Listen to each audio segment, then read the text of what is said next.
अस्सलामु अलैकुम वरहमतुल्लाहि वबरकातुहू। साथियों, इंटरनेशनल कोर्ट ऑफ जस्टिस के सिलसिले में बातचीत हो रही थी। इसके दायरा कार क्या है, इसके ये क्यों कर वजूद में आया। ये 1945 में पहली मर्तबा वजूद में आया, लेकिन रियली फंक्शन हुआ 1946 से।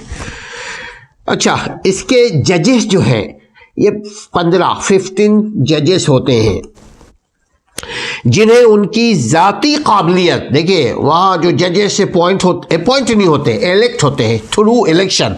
और कौन उन्हें इलेक्ट करता है?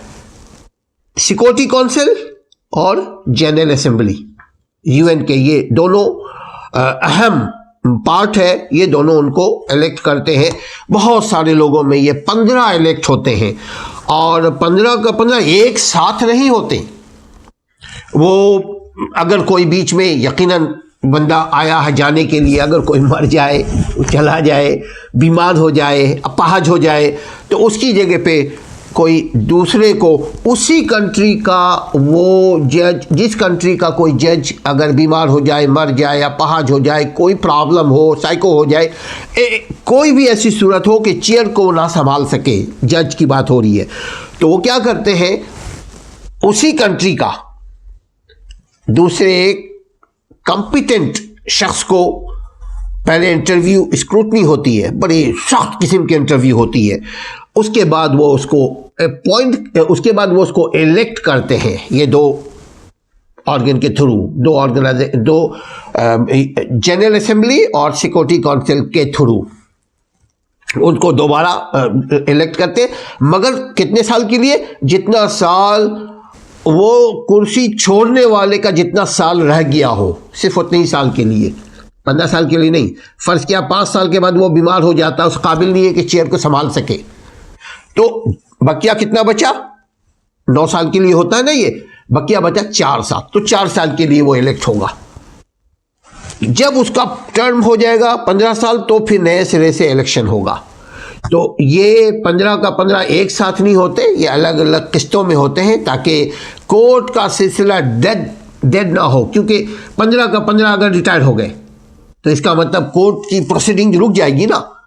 इसीलिए वो क्या करते हैं, एक के पीछे एक, किसी की 2 साल के बाद, किसी के 3 साल के बाद, किसी के 5 साल के बाद इलेक्शन हो रहा होता है। उमूमन ये यूएन में, ये काउंसिल में, ये इंटरनेशनल कोर्ट ऑफ जस्टिस में, और जितने भी और इदारे हैं उसमें इलेक्शन मुसलसल हो रहे होते हैं।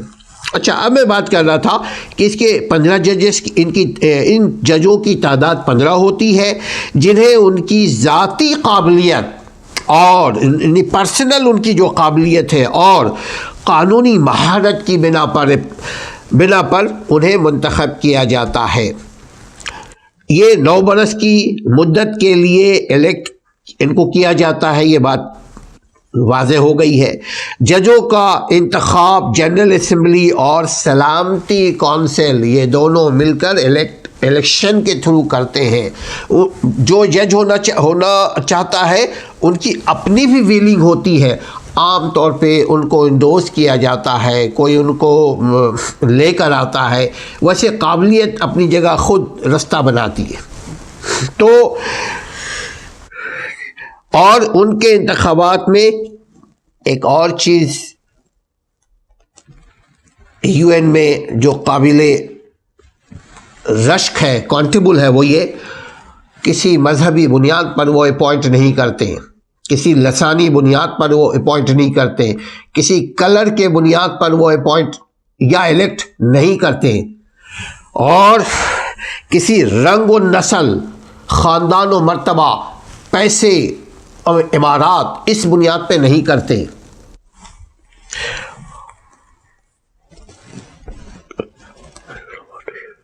लिहाजा वो सिर्फ क्या करते, कॉम्पिटेंट देखते हैं कि जी वो उस काबिल है, तो बिस्मिल्लाह, फिर वो इलेक्शन का एक प्रोसेस होता है, उसको बाद में फिर हम डिस्कस करेंगे कैसे इलेक्शन होता है।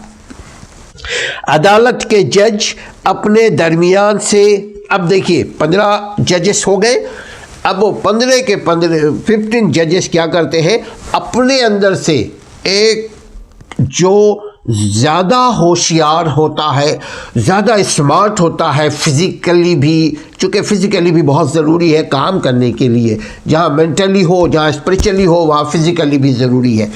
तो उनमें से एक को जो ज़्यादा स्मार्ट हो हर लिहाज से, और उसकी लॉबिंग भी होती है, वैसे लॉबिंग बहुत होती है, उसको सदर प्रेसिडेंट बनाते हैं। किसका? इंटरनेशनल कोर्ट ऑफ जस्टिस के जो 15 जजेस हैं उन्हीं में से एक सदर होता है, प्रेसिडेंट बनता है। इलेक्शन के थ्रू बनता है का मतलब खुद नहीं बन सकता।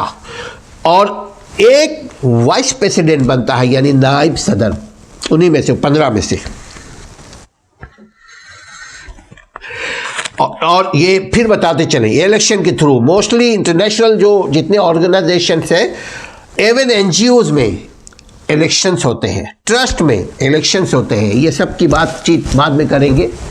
तो जजों की तकर्री के लिए लाजिम है कि वो किसी एक मुल्क से एक ही जज मुकर्रर किया जाए। ऐसा नहीं होता कि एक मुल्क से दो, इंटरनेशनल कोर्ट ऑफ जस्टिस के 2 जजेस हो जाए, ऐसा नहीं होगा। एक मुल्क से एक ही होगा। वैसे एक कॉन्टिनेंट से, एशिया में पूरे कॉन्टिनेंट के एक जज है, वैसे इंडिया के चीफ जस्टिस रहे हैं पहले, लेकिन आमतौर पे एक मुल्क का के एक ही होते हैं। यहाँ सुपर पावर जो है वो मुस्तस्ना है उनका। हम बात कर रहे हैं जनरल, स्पेशल जब बात करने जाएंगे तो वो स्पेशल को कहीं पे जिक्र नहीं किया जाता। वो इनहेरेंट पावर होती है for powerful people, powerful regime. अदालत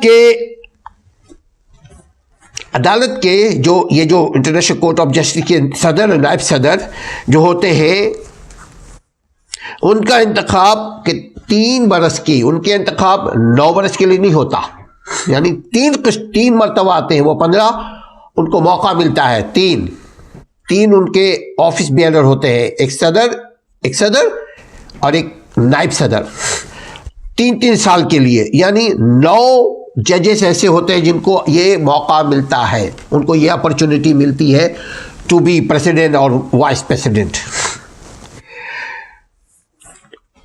इंटरनेशनल कोर्ट ऑफ जस्टिस रियासतों के दरमियान पैदा होने वाले किसी भी किस्म की तनाज़ात का फैसला करने के अलावा मशावरती यानी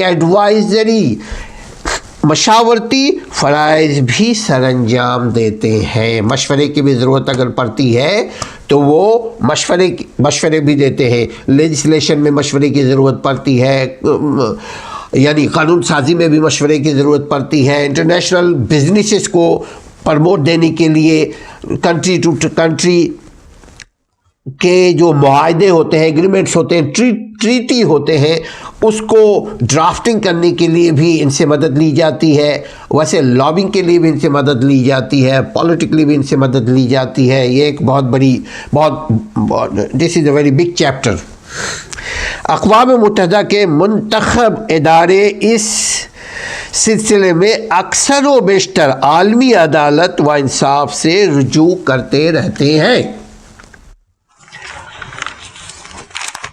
यूनाइटेड नेशन का मंशूर हर रियासत के लिए हर रियासत यानी एवरी कंट्रीज के लिए ये लाजिम करार, हर कंट्री के लिए ये लाजिम करार नहीं देता कि वो अपने तनाज़ात आलमी इंसाफ में ले जाए। ये दिस इज़ नॉट कंपल्सरी कि अब आपके पास कोर्ट्स हैं, आपके पास इंस्टीट्यूशंस हैं, आप अपने मामलात को अपने यहाँ करें। लेकिन जो स्पेशल नौइयत के केसेस होते हैं या अदर कंट्रीज़ अगर आपसे मुत्तफ़िक़ नहीं होता है, इसीलिए कहते हैं कि फ़ॉरेन पॉलिसी को अच्छा रखें, इसीलिए कहते हैं कि अपने मुल्क के में एक्सपोर्ट को बढ़ाएं, अपने आप को ज़रा सा ताकतवर बने। जब देखिए बीमार जिस्म को बीमारी नहीं लगती, उसी तरह कमज़ोर अवाम उन पर कोई मुसल्लत नहीं हो सकता। तो कमज़ोरी को दूर करने के लिए इल्म की भी ज़रूरत है, डेफिनेटली इल्म की ही ज़्यादा ज़रूरत है। इल्म की ज़रूरत है, पैसे की ज़रूरत है। इल्म से इंसान की माइंड अप होता है, इंसान फ्रेश होता है। तो अगर ऐसा हो तो तमाम मामला अपने ही इदारों में, अपने ही कोर्ट्स में वो हल कर सकते हैं। बट इफ़ अगर उनके पास पावर नहीं है, then what they will do. ये मामला इन मुल्कों की अपनी सवाबदीद पर मुनहसर है। दोनों अगर इत्तफाक हो जाए, ठीक है जी, हम आते हैं कोर्ट ऑफ जस्टिस में। अगर दूसरी पार्टी ने हमारे ख़िलाफ़, किसी कंट्री के ख़िलाफ़ अगर कोई कर दिया, वो सम्मन हमें इशू करते हैं, हम बोलते हैं ठीक है जी, हम आते हैं। अब हमारे पास एक कॉम्पिटेंट लॉयर होना चाहिए। हमारे पास अभी आजकल एक रिटायर्ड जज चीफ जस्टिस को मुंतखब किया हुआ है, बल्कि सेलेक्ट किया हुआ है। अब देखिए वो कितना काम करते हैं। वैसे अभी आजकल बीमार है वो। अगर कोई मुल्क किसी तनाज़ा को इंटरनेशनल कोर्ट ऑफ जस्टिस में पेश करने के ख्वाहिशमंद हो तो वो अदालत के कैसे अगर वो पेश करता है अदालत में केस, तो उनको केस बना करके एविडेंस विटनेसेस के साथ वो रजिस्ट्रार के दफ्तर में जाकर रजिस्टर करेगा अपने केस को, जैसे आम लोकल, बिल्कुल उसी तरह जैसे मैजिस्ट्रेट कोर्ट में होता है, जैसे हाई कोर्ट में है, जैसे सुप्रीम कोर्ट में है, कि बिल्कुल वही प्रोसीजर इस कोर्ट में भी है, इंटरनेशनल कोर्ट में भी है। वो रजिस्ट्रार को एक दरख्वास्त पेश करता है, वो एक एप्लीकेशन होता है, उसके साथ एफिडेविट भी होता है कि जो हम बोल रहे हैं वो सच है, जो सच के अलावा कुछ नहीं है, ये हमारे गवाहान हैं, ये हमारे उसके रिजर्वेशंस हैं। आम तौर पे रिजर्वेशंस होते हैं, ये ट्रीटी की ब्रीच ऑफ ट्रीटी हुई है, ये ऐसे इस किस्म के इश्यूज़ होते हैं, ये इंटरनेशनल टेरिटरी की खिलाफ वर्जी हो रही है। इस किस्म के इश्यूज़ ज़्यादातर इस इंटरनेशनल कोर्ट ऑफ जस्टिस में चल रहे हैं या चलते हैं। मुकदमा की नौइयत के एतबार से जजों का कोरम तश्कील दिया जाता है। जैसे जैसे मुकदमात कहीं 5, जैसे हमारे यहाँ ना single bench, double bench, full bench, इसी तरह उसमें होता है जो आम तौर पर 3 जजेस पे मुश्तमिल होता है, या 5 जजेस पे, या 7 जजेस पे, या 9 जजेस पे। क्यों ये ऑड नंबर ऑफ जजेस? क्यों? इसलिए कि जब वोटिंग हो, जब फैसला होता है, तो 2 और 2 4 हुआ तो टाई हो जाएगा। फर्ज किया 9 के बजाय 10 हुआ तो 5 या 5 अगर हुआ टाई हो गया, दोबारा नए सिरे से। ये कोई खेल तो नहीं है कि दोबारा गेम शुरू कर दो भाई। तो इसीलिए वो 9 जजेस हार्डली वो करते हैं, 11 भी कर सकते हैं, वो 15 का 15 भी बहुत कम, लेकिन कर सकते हैं। उनमें से एक सदर होता है, एक वाइस प्रेसिडेंट होता है, एक चेयर वो करेगा, एक उसको वाइस चेयर करेगा।